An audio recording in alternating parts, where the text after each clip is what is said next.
Hey guys, this is the gateway to hell. Back when Turkmenistan was part of the Soviet Union, geologists were digging in the middle of the Karakum Desert. Underneath the thin and crusty surface lies an abundance of crude oil wells. However, during drilling, the weight of the oil rig caused a collapse into a massive sinkhole, and I mean massive. The crater spans almost 70 meters wide and 30 meters deep. Looks like a football field. Instead of finding an oil well, they found a natural gas deposit, methane to be exact. Now, methane is not toxic, but it can still be dangerous. Just 5% methane in the air can cause a major explosion, which I guess by definition probably makes it dangerous, actually. Of course, in an ideal situation, the gas would be collected and used to generate electricity. However, that would mean costly infrastructure and pipelines, and with the Soviet Union already having a surplus of natural gas, the costs just weren't justified. Now, this is the point where they just walked away and everything ended happily ever after, right?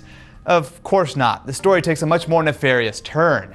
The geologists feared that the methane would harm the surrounding areas, so as a preventative measure, they decided to deal with the gas with a technique called flaring, where they intentionally ignite the gas and allow it to burn up naturally. The scientists believed that the gas pocket would burn up over a couple of days, maybe a week tops. And, well, that was in 1971. Yes, my friends, for the past 48 years, the Darvaza gas crater has been burning, and no one has the slightest idea of how long it will keep going. The massive flaming crater earned the nickname Gateway to Hell because, well, just look at it. Since then, it's become a popular tourist destination, attracting thousands of visitors per year. Now, that might not sound all that impressive, but what makes it unique from pretty much any other touristy place on the planet is just how non-touristy it is. There's no gift shops, there's no signage, there's not even a road. I mean, heck, they don't even have a rope or anything around the pit. Tourists can just walk up right up to the edge, but given the history, that might not be the smartest move. Why wouldn't that be smart? Because it swallowed an oil rig. It could collapse anytime. It's been burning for like almost 50 years. In Soviet Turkmenistan, fire burns you.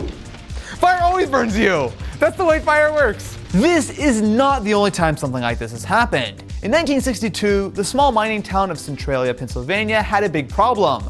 They had completely filled their landfills with garbage, which was drawing a number of rats, not to mention smells to the town. Talk about a literal garbage town. The city council voted to deal with the trash heap in the most logical manner possible, by setting it on fire. Yeah, it's one of those episodes, filled with dumb humans doing dumb human things. So the problem, obviously, was that the landfill was placed over an abandoned mine, and quickly the fire spread down through the dozens of mine shafts. I like that that's the obvious problem. Now, for the most part, people just kind of ignored it. I mean, this is fine, right? Because of the vast amount of coal in the mines, it turned out to be next to impossible to extinguish. I mean, it's underground. Like, it's not that big a problem, right? Keep listening. Alright. You wrote this. It's almost like I wrote this. You did wrote. You even wrote that joke. It's really meta. This is meta. Now, this would be fine, except that the fire was not just limited to the outskirts of Centralia. There were tunnels underneath the actual town itself. Over the years, fires started to break through to the surface as sinkholes filled with toxic gases. Roads started to cave in, and homes would start to collapse as sinkholes formed in people's basements. Still fine. Don't worry about it. It's all good. Now, despite all of this, the residents really didn't react until 1981, when a 12-year-old boy fell into one of these fire-filled sinkholes. Now, amazingly, the boy actually made it out alive, but this is the point where people started taking the problem seriously. Congress tried to buy out the entire town, paying residents to move. Almost all of the buildings were either condemned or torn down, and Centralia was erased from maps as a way to deter visitors, rendering it essentially a ghost town.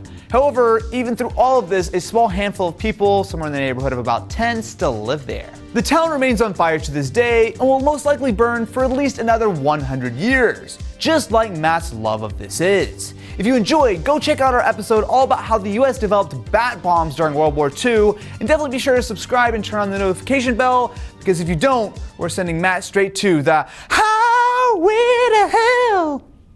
Heck, highway to heck. Heckin' rude.